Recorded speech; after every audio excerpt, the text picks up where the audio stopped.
for inviting me here today. It's great to see so many familiar faces. You look at where cases have been identified, and understanding what is happening where has been so central to the work that our team has done at CARES over many years. CARES is a center at the University of Missouri. It stands for Center for Applied Research and Environmental Systems.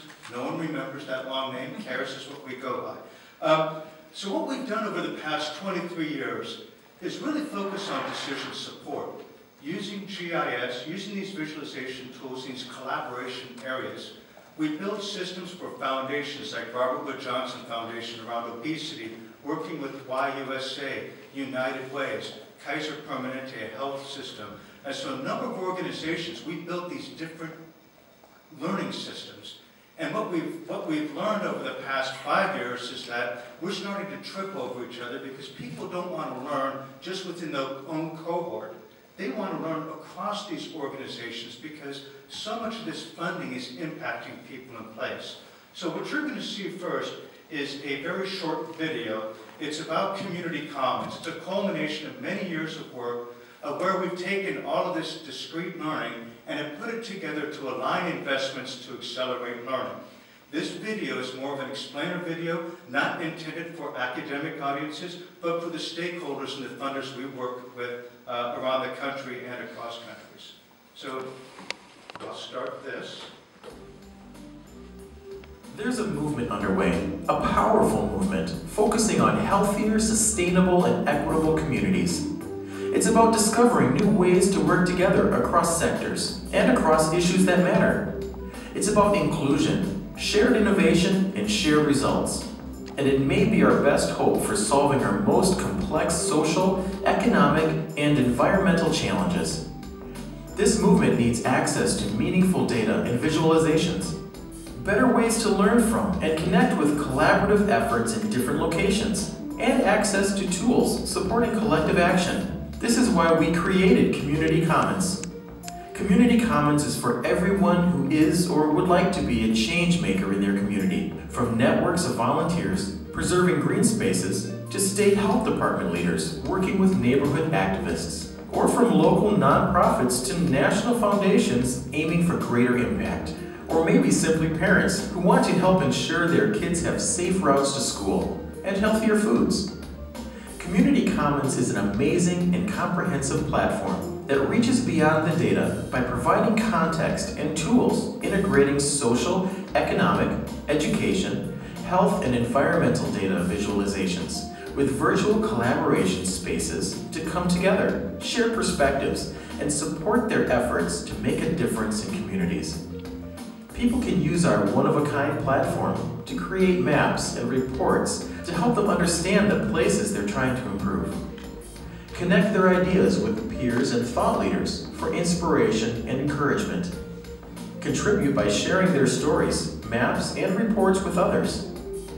Our new collaboration hubs provide environments where people from local coalitions to statewide partnerships to national campaigns can work collectively on their respective change efforts, integrate their own data into maps and reports, and align measures and organize content.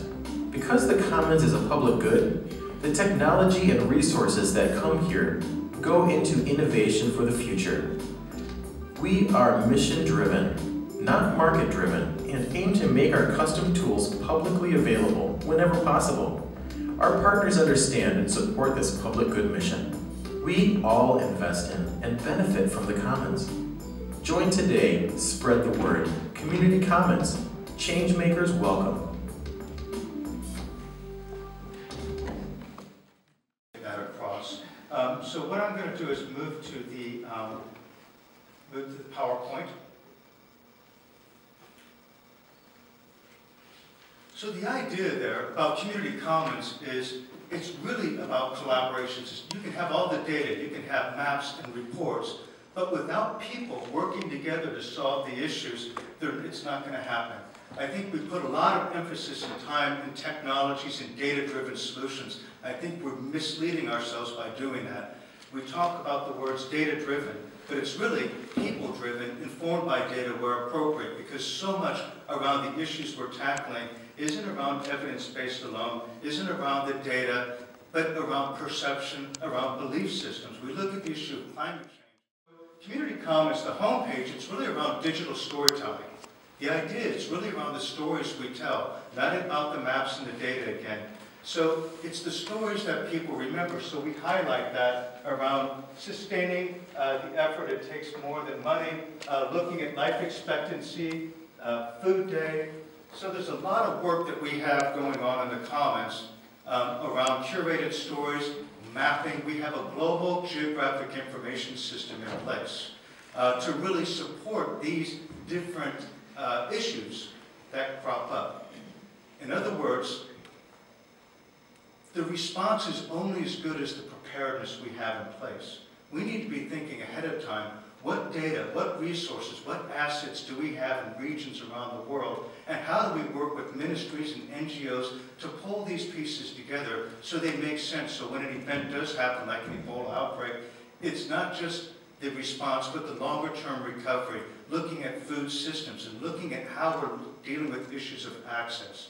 So it's really an ecological framing that we're looking at. It's not just, like you see, it's a public health issue, and these have framed it as really broad. It is very interdisciplinary in terms of how we need to address issues like Ebola. And Community Commons is part of that suite of tools, if you will. So we have a global GIS in place around these broad themes: environment, education, food, transportation, demographic data, etc. So in the United States, we have over 10,000 GIS data layers that cover the country. The challenge working internationally is the data that is available. And what data can we work with that cuts across nations? So we're dealing with issues of not having a lot of data in place. But how do we go about that? To Anne, your comment earlier, smartphones or cell phones, being able to take an image, answer a very simple survey, and being able to press submit. And those points go to Community Commons, along with the attributes. So like an Ebola outbreak, deploying people in areas and being able to enter in some very simple responses around the Ebola crisis or response, using smartphones, being able to use technologies where appropriate, and pulling these pieces together to help policymakers, to help health officials understand how to better coordinate. So again, it's an ecological framing. Transportation is key. Looking at health, looking at food. Those are all underpinnings that we look at when we're dealing with a crisis, whether it's Ebola, whether it's a hurricane, a man-made disaster. What is the population density in the area? How do we deal with containment of a virus, for example? What impact may it have in 10 hours, 24 hours, 48 hours? Knowing what is happening where is crucial in order for containment, having an understanding of the underlying natural resources and environmental data, looking at rivers and streams and vectors of transmission. Again, having these kind of components in place ahead of time are crucial, so we're not putting Humpty Dumpty together as everything's falling apart, but planning ahead of time. This is an example of looking at predominant race ethnicity down to the block group level in the US, looking at issues of health equity or disparities, zooming into San Antonio, for example, and bringing up and looking in these areas around Hispanic, white, black, etc., and being able to split the screens, looking at predominant race ethnicity here, looking at poverty over here, looking at public schools where the majority of the students receiving free and reduced lunches. So you can do a lot with data if it's available in a framework that you can respond to. Hubs. You saw in the video collaboration hubs. Well, this is something we're developing and we're evolving more and more in Community Commons.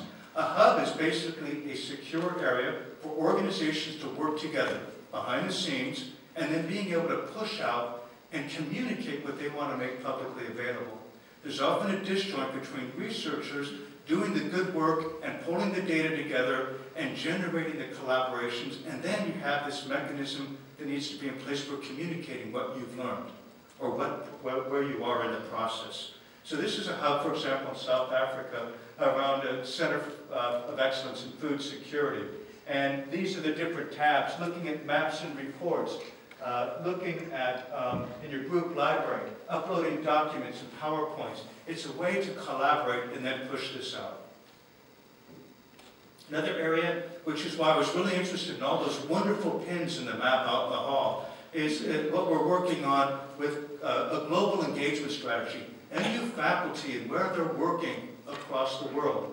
What are the projects, the nature of their work? And this is an interactive mapping framework that we're just starting up. So if we click in here, you're able to look at what faculty are doing what across regions around the world. So it's in its very formative stage, but stay tuned with Willie and Christy really leading this, and we're providing the technology underpinning. Getting back to smartphones, it's key. I'm not saying technology is key, but how we use technologies are key. We see a lot of web-based technologies, a lot of visualization tools, and we often ask the question, well, we can't do that in Mozambique. The bandwidth isn't there. Now keep in mind, when we started doing Internet GIS, it was 1997, and we were using, I don't know, 36K baud modems, very slow things. But we have to look for 5 years down the road, putting the pieces in place and getting the infrastructure there, so as bandwidth increases, we're in a better position to respond. So with respect to Ebola, it's being able to do real-time data collection and being able to work across teams to be able to communicate that to the appropriate people. And again, this is user-based, it's password protected, there's a lot of security around how these tools can be used. But ultimately, this is a public good in terms of what underlying public data is available to help make sense of situations.